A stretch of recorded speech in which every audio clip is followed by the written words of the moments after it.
Y lo curioso es que nadie me enseñó. Empecé como cualquier aficionado villego, sin medios fáciles, sin ambiente. Todo lo demás fue como un redescubrimiento personal de lo que ya sabía, de lo que puedes saber mucho antes como un aprendizaje adecuado. Por eso mismo me obligó a penetrar y a razonar a mi modo la técnica que, evidentemente, no es lo principal, pero que es ineludible, ya que la fotografía, por definición originaria, es técnica, y aún para muchos sigue siéndolo toda la vida.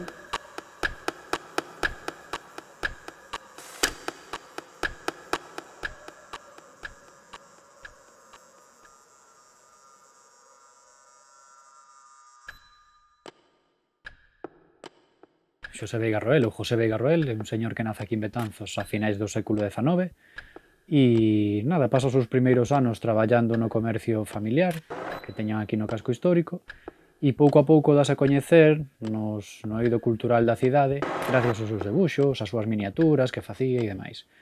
Con todo isto foi co que estivo traballando durante moito tempo, dedicando o seu tempo libre, participando tamén en asociacións da cidade. Digamos que a Guerra Civil como que sesga metade pois a súa traxectoria. Entón, el dende moi novo empeza a participar en diferentes colectivos da cidade, seguramente animado polo seu amigo Francisco Vares Villamarín, e unha das primeiras noticias das que temos constancia de Veiga Roel é da súa participación nas Irmandades da Fala. Hai varios xornais, voceiros das Irmandades, que era o xornal Rexurdimento, donde el participa cos seus debuxos e cos seus grabados e demais. Una faceta que se habló de ella en el homenaje, no solo como pintor y retratista, sino como galeguista, como... mi abuelo era un enamorado de Galicia y de Betanzos. Logo, sabemos que participa en política, que participa nun montón de colectivos xenlleiros da cidade, como pode ser o Liceo Recreativo, no que estivo na directiva e demais. Digamos que estivo sempre moi ligado ao día a día da cidade e por eso tamén unha persona pois tan querida e tan recoñecida. E xa sendo un pouquiño máis maior, cunha idade un pouco extraña para adentrarse neste mundo, descubre a fotografía artística. Como un home de 60 anos, un día vai a unha exposición e decide que se quere facer fotógrafo. Bueno, cada fotógrafo ten un pasado diferente, ¿no? Pero hai moitos fotógrafos que chegan a fotografía a través dunha práctica anterior da pintura ou de dibuixo. Obviamente, pois eso, a nivel de composición e a nivel de unha serie de recursos que xa usaron nese medio, pois despois van a tener a súa aplicación na fotografía. Son imágenes desde un punto de vista, digamos, clásico, están perfectamente compostas e eso pues, puede vir dado por la práctica anterior. Tuvo la influencia de esos maestros de los que estuve hablando. ¿Qué ocurre? Que fue libre para elegir lo que quería recoger y recogió de ellos, es decir, de sus enseñanzas. Él mismo declara explícitamente que para él lo importante es plasmar a beleza. Nunca hacía una foto si no estaba todo perfecto. La luz, cómo entraba la luz, si el ángulo de entrada de la luz no le gustaba, no nos hacía la foto. Decía, niños, esperamos al día siguiente. E entón, durante 10 anos, dedícase a realizar fotografías por diferentes zonas de España, pero, sobre todo de zonas de Betanzos, e pasou a posteridade precisamente pola gran cantidad de premios que acadou gracias ás súas fotografías. También recuerdo los paseos por Chelo y por Espenuca, con la cámara al hombro para hacer las fotos, acompañados de mi tío José, que era el que nos llevaba en el coche. Cuando veníamos en verano, a mí me encantaba la playa y íbamos todas las tardes a la playa de Miño. Nos íbamos a hacer fotos también con mi tía Chelo y con mis amigas. Los cumpleaños eran unos momentos de reunión de la familia, nos reuníamos todos. Él se encargaba de hacernos las fotos con la tarta y con las velas. Yo era muy pequeña, tenía 6 o 8 años y me encantaban esas celebraciones familiares. Mi sentido autocrítico, muy exigente, fue la base de mi formación. Pronto comprendí, además, que la captación del tema no era bastante. En el laboratorio sucede la otra mitad del arte fotográfico. Hubo, pues, que instalar uno, que aprender a manejarlo. Durante muchos meses tuve que habérmelas con la física, con la droguería, con el valor de los segundos, con la elección dentro de la misma placa. Es que donde ponía el ojo, ponía el diente. Y es así que las fotografías que hace don José son el fiel reflejo de lo que él pensaba. y si no, se deshacía de ellas. A técnica era moi importante tamén para Veiga Roel, obviamente. Esas nubes, esas néboas, esos contraluces exixían un tratamento pois, moi esmerado no laboratorio. El dáballe unha importancia, como digo, como todos eles, a esa segunda parte da elaboración da fotografía, que era o cuarto oscuro. A mí me encantaba subir al laboratorio. Subía con él y siempre, como era tan pequeña, pues andaba por ahí, era una mingurria, y me encantaban los aparatos que tenía. Y también yo soy farmacéutica, entonces me encantan todos los brebajes y todas esas cosas. Entonces, cuando lo veía con las bandejas y los líquidos de revelado, pues me encantaba, con las placas de fotografía, y no entendía cómo de esos papeles salían esas fotografías. Yo le decía siempre, abuelo, ¿de dónde salen esas fotografías? Y también cuando teníamos que estar a oscuras, yo le decía, pero hay que encender la luz. Y decía, Silvia, no se puede encender la luz. Aparte de revelar adecuadamente o negativo que previamente tiña que estar exposto dun xeito correcto, pois aí o que se facían pois eran os clásicos apantallados para darlle e buscar el contraste adecuado del papel que se usaba. Me tiene encargado papel cuando iba a Francia o a París para que le trajese para hacer sus fotos. Y conservo muchas fotos con ese papel porque decía que era muy bueno. En este caso concreto, esas imaxes sutiles da néboa, pois tiña que buscar o punto adecuado para reproducir esa atmósfera. Hasta que moi poquinho tempo despois, casi unha década, decide abandonar esta arte fotográfica, de volver ao debuxo, hasta que falece en Betanzos nos anos 70 do século pasado. Bueno, eso pásalle a moitos fotógrafos, non? É dicir, que en momento en que xa teñen dificultades pois, para moverse ou que teñen que andar en unhas condiciones totalmente distintas, pois buscan un medio que lle seña máis cómodo, non? O mesmo Cartier-Bresson chega un determinado momento en que xa non fotografía e dibuxa. Cuando nos hacía los retratos, los hacía de fotografías nuestras. El último retrato, uno de los últimos retratos que me hizo, fue consecuencia de una sesión fotográfica que hicimos aquí arriba. Dende o ano 80 é fillo predilecto da cidade, a Alameda leva o seu nome e é unha das persoas importantes da cultura local do século XX. Por que é importante, eu penso, recoñecer a súa figura? Pois por dúas razóns, non? Unha pola época que lle tocou vivir. Pensemos que el naceu a finais da 19, viviu unha guerra civil non moi cómoda, e logo fixose fotógrafo nos anos 50, pura posguerra, non? Aquí os anos 20, os anos 10, seguro que foron unha época así bastante movida socialmente.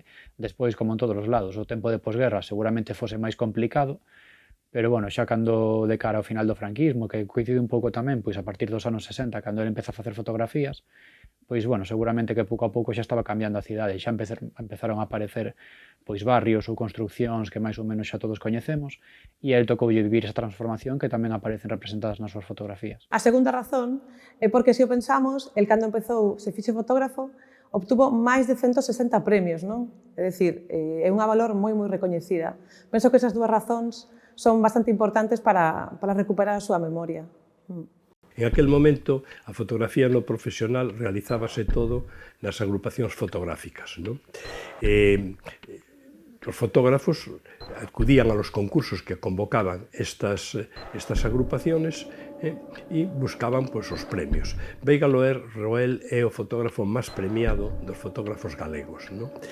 A diferencia dos demais, Veiga Roel chega a facer algunha exposición individual no Centro Galego de Buenos Aires, ou unha exposición que tuvo pois, moita repercusión, que foron 100 imaxes na terraza da Coruña no ano 57. No? En isto se diferencia dos demais.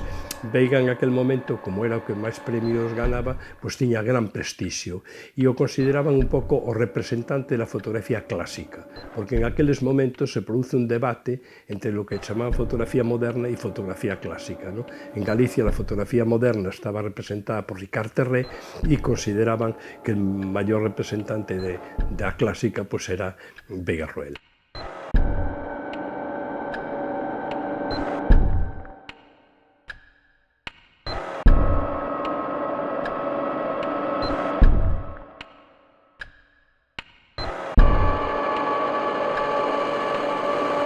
plena tierra Mariñán está Betanzos, capital en otros tiempos de una de las 7 provincias del reino de Galicia.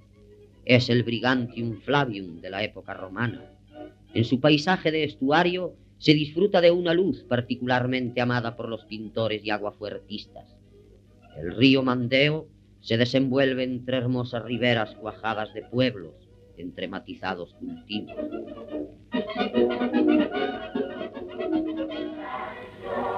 Rema, barqueiriño, rema, e non deixes de remar.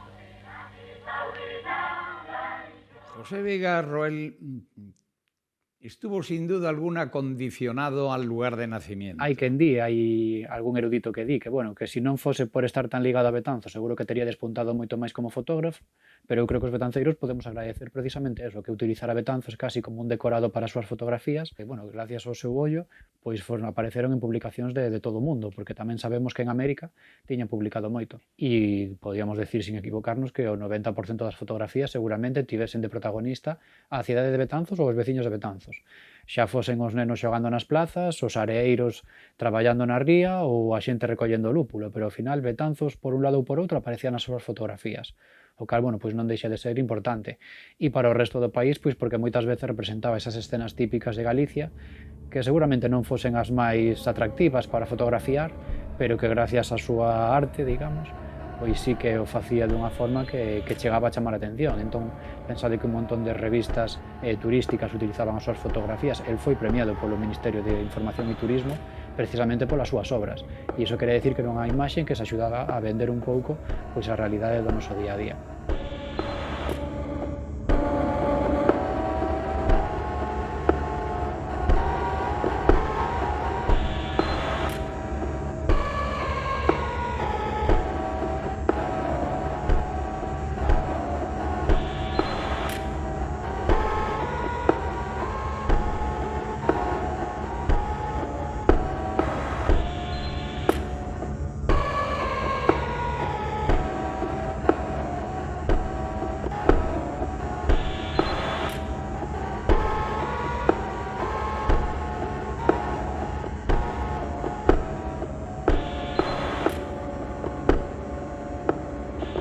Ao analizar a súa fotografía, o primeiro que chama a atención é a importancia que dá aos efectos de luz, que é unha das características da fotografía pictorialista de finales do XIX e principios do século XX, que aquí no Estado español, pois este pictorialismo se prolonga durante moitas décadas, no? Os efectos producidos polos contraluces ou polas néboas, en particular, as fotografías que tomaban no río Mandeo, que quizás son as máis conocidas, ou as que tomaba dende a Ponte do Pedrido, no? Fai ao mesmo tempo tamén outro tipo de fotografía, retratos, que son produto dunha escenificación. No? Isto o leva a que algunos deles foran moi criticados porque a escenificación era o auténtico protagonista da imaxe. A él le gustaba mucho que lo consideraran artista y ha sido un artista muy, muy completo a nivel de la caligrafía, a nivel de la miniaturista, retratos y también a nivel de fotografías. Entonces, yo lo que más valoro es esa visión global en la figura de mi abuelo. Pues yo entiendo que don José Veiga Roel era todo un caballero ilustrado. A mí me resulta sempre moi difícil resumir en unha frase a obra de anos dun fotógrafo, no? Pero quizás sería decir que foi o fotógrafo máis valorado dentro das agrupaciones fotográficas dos anos 50 e 60 e que era o exponente máis claro para todos eles da fotografía clásica. Eu penso que calquer investigador ou calquer persona que se interese un pouco pola súa fotografía ou polos seus debuxos vai caer nunha mesma palabra, non? Eu creo que hai un adxetivo que o define perfectamente, que é autodidacta, non? A importancia que lle deu, que eso sí que é curioso, a buscar de facer sempre grupo, de facer colectivos, alá donde iba trataba sempre de aprender, de falar con todo o mundo, pues, vímolo cos fotógrafos, trataba de aprender de todos, non era unha persona que iba a súa bola, digamos, e sempre estaba intentando pues, crear asociacións fotográficas, de feito tira bastante deso para exposicións e demais, e para mí unha das cousas así máis máis chamativas. E logo, bueno, pois ser calígrafo, micrógrafo, non? Que eu creo que non había moita xente na época que se dedicase a facer eso que decía Blanco Amor de nunha fava poder escribir o quixote enteiro. Pois eso hai que ter xa unha destreza e unha pericia que só tería el.